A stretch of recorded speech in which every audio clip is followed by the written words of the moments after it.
you students? Are you all safe at your home? Yes? But I know that you all are not happy because you miss your school, your teachers, your friends, right? Even I also miss my school and you also. So, but we should be thankful every time that we all are connected through this technology and you all are getting our videos, right? So very soon everything will be smooth, everything will be right, but still we all have to study, okay? So in the last video I have discussed the multiple choice question. Through that you will get an idea how to write the answers of fill in the blanks and the short answer question. Now in this video I am going to discuss the workbook exercise as well as the textbook exercise. So let's start our video. In this video, I am going to discuss the textbook and workbook exercise. So let's start. Now today I am going to discuss only two things. One is long answer questions. So there are three questions which are given in your book. I have solved two for you in this video. And in workbook exercise, we have total 4 worksheets from where I have solved two for you, right? So let's start first the long answer question. So first of all, these are the different questions which are given in your textbook. First is explain the election process in India. Second, why are political parties important? And third is, why do you think a political party has a symbol? How is it useful during elections, right? So I think children, you can easily answer question number first, because this also I have discussed in the previous video when I have discussed when we have discussed about that rearrange the proper steps of election, right? There also we have already discussed. Now I am going to solve you the second question. The second question is, why are political parties important? So I think that all of you know the answer, that this is all because of the welfare of our country. So when we are talking about political parties, it is a group of people who share the same idea or same thought about how the government should function and what changes need to be brought in the country. And the political party, the people in a political party works together for the welfare of nation, for the welfare of our country. That's why it is important. Okay, now move to the third question. Third question is, why do you think a political party has a symbol? How it is useful during elections? So this is the third question, that why every political party has symbol. Is there any relevance about this symbol? Yes. So what is the answer? A political party has a symbol so that people who cannot read, those who are illiterate, they can easily able to identify the party that want to vote by just looking at a symbol on the electronic voting machine, that is EVM. Okay, so once if the person is not able to read properly, if they doesn't know what is the name of the person, then what he or she will do, they can only identify the symbol of the party to whom they want to give their vote and choose the right person, right? So this is all about, that's why the every party has their own symbol. Okay, now move to the worksheet questions. So in your workbook, the first question, the first worksheet I have solved for you. So in first worksheets, there is two graphs. One is this, other is this. Okay. So question is, look at the graph and answer the following questions. The condition which is given in India, elections are held every 5 years, that you know. This graph shows the number of people who voted in a village to choose their sarpanch, right?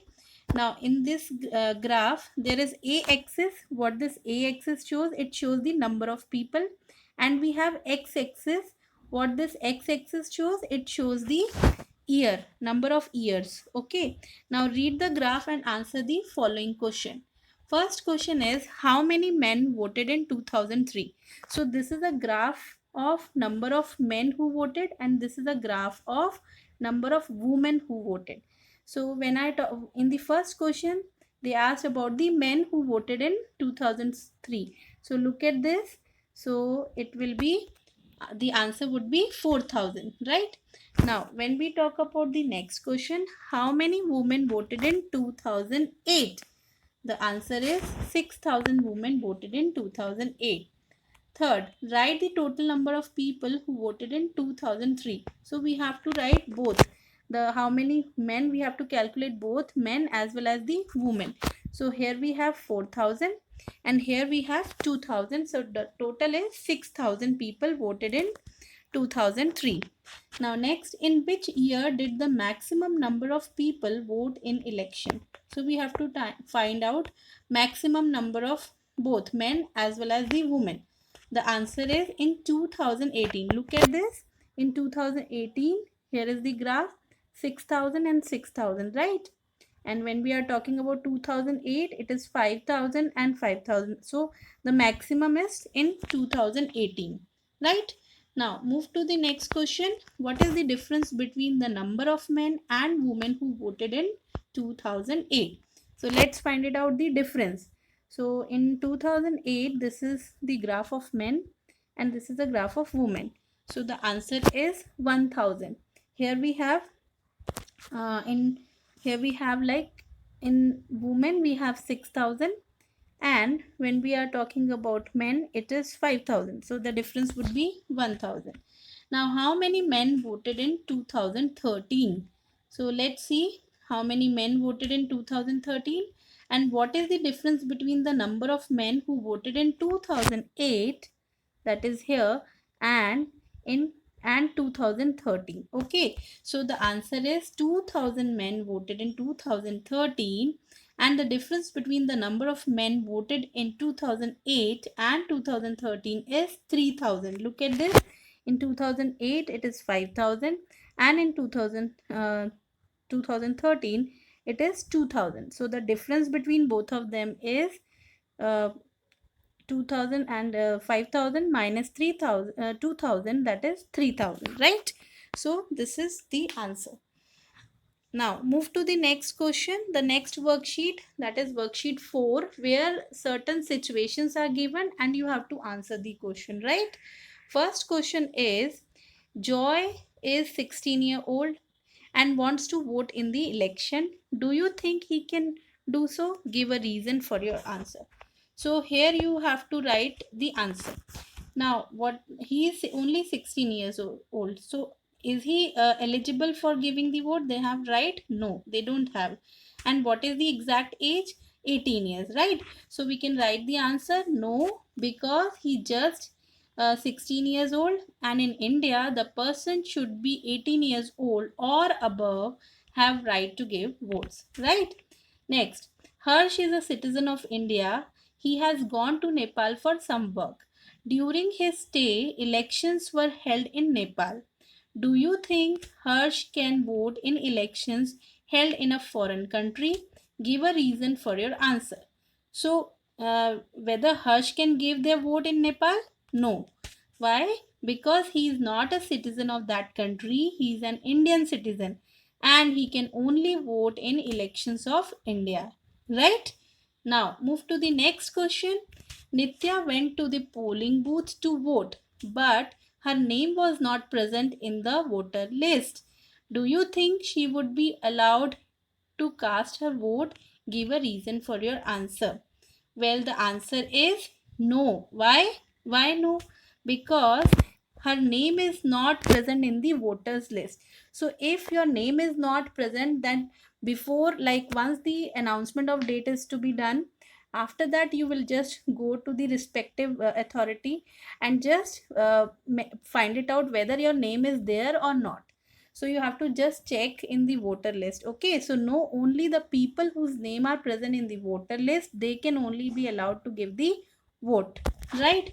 Now Rohan went to vote in election. He is illiterate and cannot read the names of the candidate given on the EVM machines. Do you think he can still identify the political party for which he wants to give vote? Give a reason for your answer. So the answer would be yes, he can do so by looking at the symbol. Now here you can see the relevance of symbol is there because he is illiterate, but he can find it out, the symbol, he can see the symbol. So by looking at the symbol given next to the party name on the EVM machine, he can give their vote, right? So this is all about the textbook and workbook exercise of chapter 5. I hope that you will get entire information. Now what is your task? You have to read this chapter thoroughly and the notes also, and watch all the videos properly.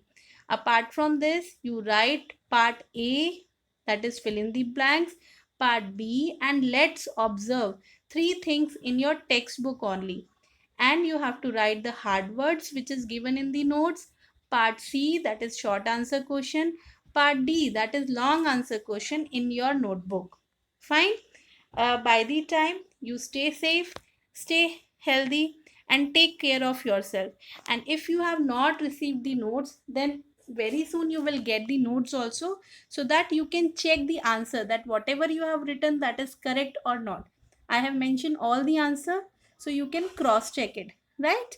So thank you everybody. Stay safe and stay healthy. Thank you.